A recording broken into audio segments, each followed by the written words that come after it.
ఉస్మానియా విశ్వవిద్యాలయంలో ఈరోజు జర్నలిస్టుల మీద పోలీసులు దాడి చేయాలని తెలంగాణ వర్కింగ్ జర్నలిస్ట్ ఫెడరేషన్ రాష్ట్ర కమిటీ తీవ్రంగా ఖండిస్తోంది. విద్యార్థుల ఆందోళనను కవర్ చేయడానికి వెళ్ళిన జర్నలిస్టుల మీద పోలీసులు దౌర్జన్యంగా వ్యవహరించడం, అరెస్ట్ చేయడం అన్యాయం. ఇది సహించరాని విషయం అని చెప్పి ఫెడరేషన్ భావిస్తోంది. ఇటీవల కాలంలో మన జర్నలిస్టుల మీద దాడులు చేయడం మళ్ళీ మొదలైంది. ఈ విషయమై ముఖ్యమంత్రి రేవంత్ రెడ్డి గారు జోక్యం చేసుకోవాలి. సంబంధిత పోలీసుల మీద కేసులు పెట్టాలి, అరెస్ట్ చేయాలి, చట్ట ప్రకారం శిక్షించాలి.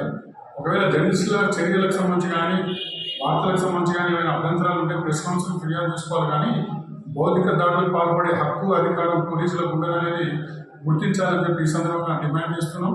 వెంటనే శ్రీచరణ్ జీ తెలుగు న్యూస్ జర్నలిస్ట్ శ్రీచరణ్ను నిర్బంధించి అరెస్ట్ చేశారు. ఆయన్ని విడుదల చేయాలని చెప్పి Telangana working journalist federation demand చేస్తున్నాం.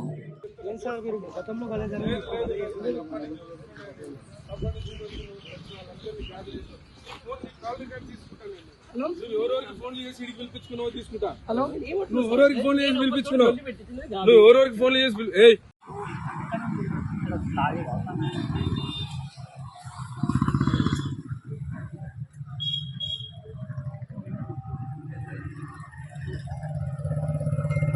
సార్ ఒకసారి నువ్వు ఇవ్వగలుగుతావా?